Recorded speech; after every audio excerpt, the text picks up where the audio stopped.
joining us here in Scope. On this issue of, the equal signs that have been placed between criticizing Israel and anti-Semitism, what are your thoughts on that? Deeply chilling. For myself, as someone who is Jewish and works for a national Jewish organization here in Canada, we are absolutely opposed to the IHRA, which is the International Holocaust Remembrance Alliance, and their definition of anti-Semitism.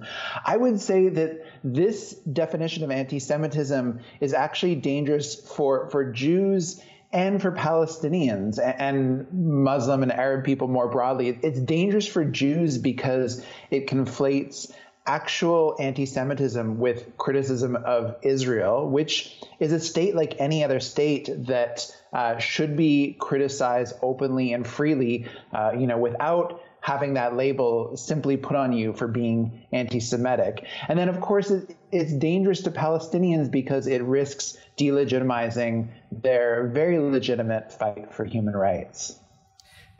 What I wonder is, whenever these sorts of issues come up, Aaron, there isn't much uproar. I mean, yes, in this case, I would imagine, of course, the human rights groups themselves have certainly spoken out against being targeted for those reasons. But why isn't there more uproar? Why is there sort of this acceptance, do you think, in many quarters that this is okay? I mean, this goes against all the ideals of free speech, et cetera, doesn't it, when you're equating criticism of Israel with anti-Semitism automatically?